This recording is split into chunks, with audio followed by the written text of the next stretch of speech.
কিছু ঘটনা ক্যামেরাবন্দিও হয়েছে। এই তো গেল রমজান, ইংরেজি মার্চ মাসের কিছু ঘটনা, কিছু সংবাদ আমরা একটু দেখে নিই। চাঁদপুরের কচুয়ায় 11 বছরের এক শিশুকে জোরপূর্বক ধর্ষণের চেষ্টার অভিযোগে আব্দুল মান্নান নামের এক মসজিদের ইমামকে গ্রেফতার। মার্চের 2 তারিখে রমজানের শুরুর দিকেই এ হুজুর বিসমিল্লাহ করেছে। ছাত্রকে বলাৎকারের দায়ে মাদ্রাসা শিক্ষকের যাবজ্জীবন কারাদণ্ড। এটি 12ই মার্চে 2025 রমজানে। 2 ছাত্রকে কয়েক মাস ধরে বলাৎকার, মাদ্রাসা শিক্ষককে পুলিশিয়ে দিল জনতা। এটি 15ই মার্চে একই দিনে। আশকোনায় মাদ্রাসা ছাত্রকে বলাৎকার, শিক্ষককে গণধুলাই দিয়ে পুলিশের সোপর্দ। এই ঘটনাটি ঘটেছে 15ই মার্চ একই দিনে। ভোলায় তারাবির নামাজ পড়তে এসে বলাৎকারের শিকার শিশু, আটক 1। এটি ঘটেছে 16ই মার্চ 2025। কোরআন শিখতে গিয়ে ধর্ষণের শিকার কিশোরী, আটক মসজিদের ইমাম, 17ই মার্চ 2025। পঞ্চগড়ে মাদ্রাসা ছাত্রকে বলাৎকারের অভিযোগে শিক্ষক কারাগারে, 18 মার্চ 2025। মাদ্রাসার 3 ছাত্রকে বলাৎকারের চেষ্টা, শিক্ষক গ্রেফতার, 19 মার্চ 2025। আর কত বলবো, কত নিউজ দেখাবো। এসব কেবল লিক হওয়া বলাৎকারের ঘটনা। আরও কত শত ঘটনা যে মাদ্রাসার 4 দেয়ালের ভেতরেই চাপা পড়ে আছে তার ইয়ত্তা নেই। রাতের অন্ধকারে প্রতিটি মাদ্রাসার দেয়ালে কান পাতলে আপনি শুনতে পাবেন কোনো একটা শিশুর চাপা আর্তনাদ। না, তাহাজ্জুদে আল্লাহর সঙ্গে কান্নাকাটি করছে না, আল্লাহর জন্য কান্নাকাটি করছে না, সেই মুহূর্তে তারই শিক্ষক দ্বারা সেই শিশুটি বলাৎকারের শিকার হচ্ছে। শুধুই কি হুজুররাই এসব কাজে জড়ান? না প্রিয় দর্শক, হাফেজ মাওলানারা, মসজিদের ইমাম খতিবরা, মাদ্রাসা শিক্ষকরা আমাদের সমাজের কর্ণধার, সম্মানীয় ব্যক্তিবর্গ এবং তারা অনুসরণীয়। তাদের দ্বারাই যখন এই সমস্ত কাজকর্ম হচ্ছে তখন তৌহিদ জনতা কেন পিছিয়ে থাকবেন? এই দেখুন, কুমিল্লায় শ্বশুরের ধর্ষণে 7 মাসের অন্তঃসত্ত্বা পুত্রবধূ। নোয়াখালীতে ঘুমন্ত পুত্রবধূকে ধর্ষণ, শ্বশুর কারাগারে। খাবার ও বেলুন কিনে দেওয়ার প্রলোভন দেখিয়ে 2 শিশুকে ধর্ষণ। কি লম্বা লম্বা সুন্নতে দাঁড়িয়ে দেখুন। এখানে কি শেষ? না প্রিয় দর্শক, এখানেই শেষ নয়। এই এক রমজানেই 6 বছরের নিষ্পাপ শিশুরাও হয়েছে ধর্ষণের নির্মম শিকার। শুনুন, সিলেটে 6 বছরের শিশুকে ধর্ষণ, যুবক গ্রেফতার, মার্চ 12, 2025। বগুড়ায় 6 বছরের 2 শিশুকে ধর্ষণ ও ধর্ষণ চেষ্টার অভিযোগে মামলা, মার্চ 15, 2025। 7 বছরের শিশুকে ধর্ষণ, অভিযুক্তের বাড়িতে আগুন 2 দিন আগে, অর্থাৎ এই ঈদের কিছুদিন আগে এটি হয়েছে। 6 বছরের শিশুকে ধর্ষণ, অভিযুক্ত যুবককে গণধুলাইয়ের পর পুলিশের সোপর্দ। গোপালগঞ্জে 6 বছরের শিশুকে ধর্ষণের অভিযোগ, 6 বছরের শিশুকে ধর্ষণের দায়ে যুবকের যাবজ্জীবন। 6 বছরের শিশুকে ধর্ষণের পরদিন অসুস্থ বাবার মৃত্যু, 2 কিশোর গ্রেফতার। ধর্ষণে ব্যর্থ হয়ে 6 বছরের শিশুকে হত্যা, 6 বছরের শিশুকে ধর্ষণের পর হত্যা, গ্রেফতার 1। 10 দিনে 7 বছরের শিশুকে 3 বার ধর্ষণ, 70 বছরের বৃদ্ধ গ্রেফতার। 6 বছরের শিশুকে ধর্ষণের অভিযোগে কিশোর আটক। 6 বছরের শিশু ধর্ষণের চেষ্টা, অভিযুক্ত গ্রেফতার। 6 বছরের শিশুকে ধর্ষণের দায়ে মসজিদের ইমামকে গণধোলাই, বিস্তারিত কমেন্টে। ধর্ষণের অভিযোগে মসজিদের ইমাম গ্রেফতার। 4 বছরের শিশুকে হাত পা বেঁধে ধর্ষণ করেছে মসজিদের ইমাম। আর কত দেখবেন? দেখতে দেখতে ক্লান্ত, বিরক্ত হয়ে যাবেন।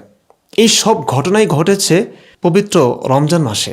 খবরের পাতা উল্টালেই দেখতে পাবেন আমাদের পবিত্র এই মাহে রমাদান অপবিত্র হয়েছিল এমন সব নোংরা কাজকর্মে, নোংরা সব ঘটনায়। কেন হচ্ছে এসব? কেন 6 বছরের শিশু ধর্ষিতা হচ্ছে, পুত্রবধূ ধর্ষিতা হচ্ছে শ্বশুর কর্তৃক? কিছু কি মনে পড়ে 6 বছরের শিশু এবং শ্বশুর কর্তৃক পুত্রবধূর ধর্ষিত হবার খবর শুনে? আমাদের প্রিয় নবীজি 6 বছর বয়সী হযরত আয়েশা রাদিয়াল্লাহু তাআলা আনহাকে বিয়ে করেছিলেন। তিনি বিয়ে করেছিলেন তার পুত্রবধূকেও। এই সমস্ত ধর্ষণের ঘটনা ঘটবার পেছনে হয়তো অনেক কারণ আছে। সেই সমস্ত কারণের মধ্যে এটিও একটি কারণ হতে পারে যে এই তৌহিদ জনতারা, এই হুজুর মৌলবীরা প্রিয় নবীজির জীবন আচারের সাথে তুলনা করছেন নিজেদেরকে। নবী হয়েই 53 বছর বয়সে 6 বছরের শিশুকে বিয়ে করতে পারলে আমরা কেন করতে পারবো না? নবী হয়ে তার পুত্রবধূকে বিয়ে করতে পারলে আমরা কেন আমাদের পুত্রবধূর দিকে কুনজরে তাকাতে পারবো না? অসম্ভব না যে তাদের সাইকোলজিটা এভাবেই কাজ করে। কোনো নাস্তিক মুক্ত মনাকে এমন কাজ করতে দেখবেন না। যারা করছে তারা হুজুর, মসজিদের ইমাম, মুয়াজ্জিন, খতিব, মাদ্রাসার শিক্ষক, আলেম ওলামা, অন্তত কোনো হুজুরের ওয়াজ শোনা তাওহীদি জনতা, যারা ইসলামে বিশ্বাস করে, নবীকে বিশ্বাস করে, কোরআন হাদিসে বিশ্বাস রাখে, তারাই। এমনকি রমজানেও তারা এ সমস্ত কাজকর্ম থেকে পিছিয়ে থাকেননি। পবিত্র মাহে রামাদানে তারা এই সমস্ত কাজ করে বেরিয়েছেন। বিশেষ করে সেই মাসে, যেই মাসের ব্যাপারে আল্লাহ রসুল সাল্লাল্লাহু আলাইহি ওয়াসাল্লাম বলেছেন, রমজান আসলে আসমানের দরজাসমূহ খুলে দেওয়া হয় এবং জাহান্নামের দরজাসমূহ বন্ধ করে দেওয়া হয়, আর শয়তানগুলোকে শেকলবন্দি করে দেওয়া হয়। প্রশ্ন হলো, রসুল্লাহ সাল্লাল্লাহু আলাইহি ওয়াসাল্লাম যে মাসের ব্যাপারে বলেছেন এই মাসে শয়তান বন্দি থাকে, সেই পবিত্র ও শয়তানহীন মাসেই কেন আমাদের মাদ্রাসার হুজুররা, মসজিদের ইমামরা, রসুল্লাহ সাল্লাল্লাহু আলাইহি ওয়াসাল্লামের সৈনিকরাই পবিত্র এই মাসে এই সমস্ত নোংরা কাজে এতটা এগিয়ে? কিভাবে, কেন? তবে কি রসুল্লাহ সাল্লাল্লাহু আলাইহি ওয়াসাল্লামের কথা মিথ্যা ও ভিত্তিহীন? যাতে করে রসুল্লাহ সাল্লাল্লাহু আলাইহি ওয়াসাল্লামের এই কথাগুলোকে ভিত্তিহীন না বলা যায়, সেই কারণে আমাদের আলেম ওলামারা এই হাদিসের নানা রকম ব্যাখ্যা বিশ্লেষণ করেছেন, অনেকভাবেই করেছেন। চলুন শুনি তাদের ব্যাখ্যা বিশ্লেষণগুলো। 1. কাজী ইয়াজ রহমতুল্লাহ আলাই বলেন, শয়তান শিকলে আবদ্ধ থাকার অর্থ আক্ষরিক ও রূপক উভয় অর্থেই হতে পারে। রূপক অর্থে এর দ্বারা উদ্দেশ্য হলো রমজানে শয়তানের ধোঁকা প্রবঞ্চনার হার কমে যায়, অন্যায় কাজ কম হয় এবং মানুষের মধ্যে আল্লাহর বিধান পালনের প্রতি আগ্রহ প্রবল থাকে। এ অর্থে উল্লেখিত হাদিসে বাস্তব জীবনের চিত্র তুলে ধরা হয়েছে, যার বাস্তবতা আমরা সবাই স্বচক্ষে প্রত্যক্ষ করে থাকি। উনি না হয় একটা দাবি করলেন, করতেই পারেন, কিন্তু আমরা যদি ভিন্ন কিছু দেখি, সেটি বলতে পারার অধিকার কি আমাদের থাকতে নেই? দেখুন, প্রথম আলোর একটি প্রতিবেদন করেছে, ফেব্রুয়ারির চেয়ে মার্চে ধর্ষণের সংখ্যা বেড়ে দ্বিগুণের বেশি। খটকা এবং ঝটকা দুটোই লাগছে ভাই, সুতরাং এই গোঝামিল টেকে না, এই যুক্তি ধপে টেকে না ভাই। 2.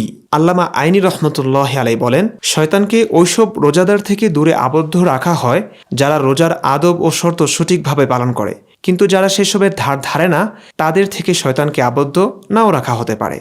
একজন বিজ্ঞ ও বিদগ্ধ আলেমের কথার শ্রেয় দেখুন। আরে হুজুরদের চাইতে সুন্দর ও সুচারুরূপে রোজার আদব ও শর্ত কেই বা পালন করতে পারে, তো হুজুররা কেন রমজান মাসে এই চমৎকার রূপে বলাৎকার করিয়া থাকেন? হিসেব মিলছে না ভাই, এখানেও হিসেব মিলছে না। এখানেও কিছু মুমিন ভাইয়েরা আল্লাহ রসুল সাল্লাল্লাহু আলাইহি ওয়াসাল্লামের কথার মানকে অক্ষুণ্ণ রাখতে হয়তো বলতে পারেন, যে সমস্ত হুজুররা বলাৎকার করে থাকেন তারা হয়তো রোজার শর্ত শারায়াতগুলো ঠিকঠাক পালন করেননি। আমি তাদেরকে বলবো, ওহে বিশিষ্ট গোজামিল বিশেষজ্ঞ মুমিন ভাইয়েরা, যারা রোজাই রাখেন না, রোজার ধারেন না, তাদের দ্বারাও তো এমন ঘৃণিত অপকর্ম সংঘটিত হচ্ছে না, সেক্ষেত্রে কি বলবেন আপনি?